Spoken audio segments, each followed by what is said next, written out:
If you've never signed a commercial lease before, it's easy to assume it works like a residential rental. It doesn't. These agreements are enforceable, often written entirely in the landlord's favor, and filled with risk if you're not paying close attention. From automatic renewals to personal guarantees to hidden repair obligations, lease terms can bind your company for years or cost you tens of thousands if you miss a single deadline. As we wrap up this section on contracts, there's one other important type of contract that you probably have encountered, and if you haven't, you will in the future. And that's a lease, renting some office space or some place for your business. It doesn't matter if it's a big warehouse or a manufacturing plant or just a little office where your employees can go. These are contracts that are generally fully enforceable. They're considered commercial real estate agreements. So even though residential real estate agreements, like when people rent a home, have all sorts of state restrictions on them, commercial real estate agreements are generally fully enforceable. Why does this matter? I once saw a one-sided lease that was so bad that the landlord could walk into the business at any time without notice, negligently start a fire, and if the fire burned up everything, not only was the landlord not liable for everything the landlord burned up, the business owner who is renting this space was liable to pay the landlord for damage the fire caused to the landlord's building. You might say, that sounds atrocious. That sounds so one-sided. You're absolutely right. But these are enforceable because the idea that courts have is sophisticated parties, business owners, have every right to enter into a deal they want. And sometimes you do a deal like that where all the risk is put on one party and then that party gets the insurance. It's called allocation of risk. Basically, instead of both sides getting insurance policies for a fire, they say, hey, one of us will get the insurance policy, and in the contract, we'll just have all the risk on that one party. What's the point here?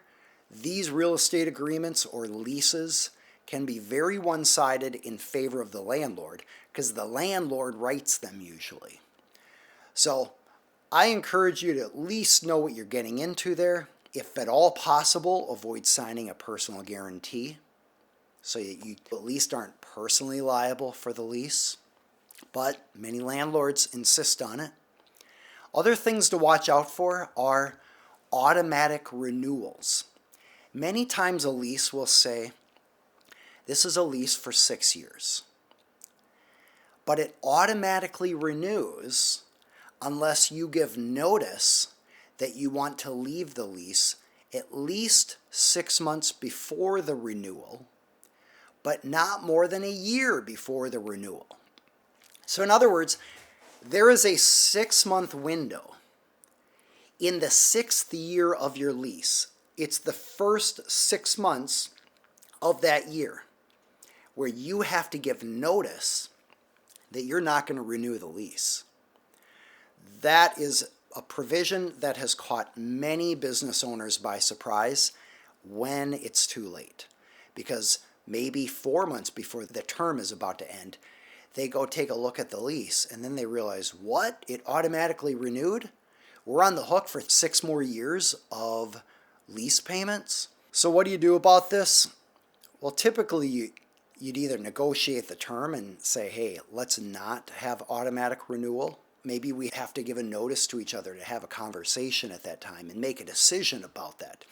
But also, one practical tip is just have a company calendar where you put all the really important legal deadlines, and the lease renewal period is one of those important deadlines that typically goes out many years, and then that is ideally something that you're revisiting on a regular basis, and you're looking at all these important deadlines. We'll talk about more important deadlines coming up to put on that company calendar, but the lease renewal is one of the big ones. The second provision to look at in the lease, there are a lot of them, but one of the other big ones is the indemnification provision. That is a huge word. It is often confusing, but maybe I can make it really simple. Let's say, for example, we'll use that landlord example and you. If the landlord starts the fire, usually the landlord would be responsible for that. But if the lease says you indemnify the landlord, that means you are stepping into the shoes of the landlord. So whatever would happen to the landlord would happen to you. The landlord leaves his shoes, you get into his shoes, and now whatever the landlord was responsible for, now you're responsible for. That's what indemnification means. It means all of the responsibility and liability transfers from one person to another. That's a big deal. So I recommend paying close attention to the indemnification provision in a lease. The other big one that regularly comes up is if the roof needs to be replaced, the pavement on the parking lot needs to be redone, or if the HVAC system like the heater or air conditioner fail and a new one needs to be purchased, who's responsible for that?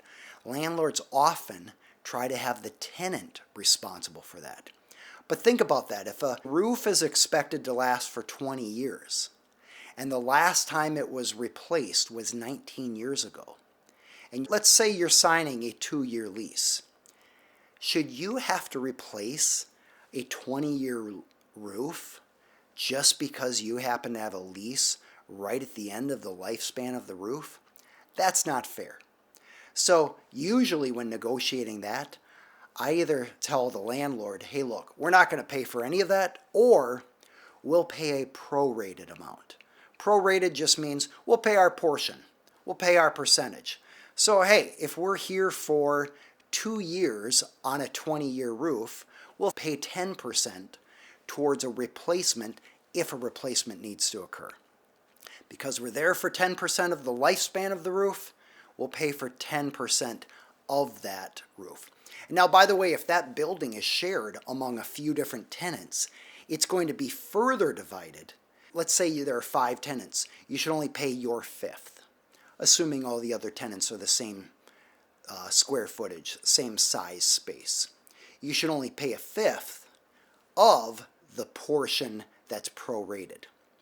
So that's another big gotcha, a rude surprise that tenants have encountered. If you're going to sign a lease, I highly recommend you use an attorney. There are a lot of things you can do without an attorney, or you can do with like ChatGPT. You can try that with a commercial lease, but usually there are going to be some terms that need to be negotiated. And at least at this point, AI can't negotiate those for you. So usually when signing a commercial lease, it is well worth the money to pay a couple grand to an attorney to analyze the possible lease and to negotiate it on your behalf. And by the way, the negotiation, sometimes that can go on for a while. And you might pay $3,000, $4,000, $5,000. But when you find out what you're negotiating, you can decide, hey, is it worth paying an attorney to negotiate this? But if it's a $100,000 or $200,000 term, obviously it's worth spending $1,000 or $2,000 more on an attorney to try to push back on that term and work out some reasonable compromise. So this concludes the section on our key relationships. Primarily, those are contracts with independent contractors, and contracts with employees. But often you're going to use employment policies, which we'll get into later when dealing with employees. We talked about a number of different types of contracts and scenarios where you would use them. People who are using your services or products, people you're buying services or products from, a landlord where you're paying rent and signing a lease. They're all different types of contracts, and within those, typically all the provisions we talked about are considered for that contract. Now, obviously with a landlord, you're not going to have a non-compete provision because they're not going to compete with you.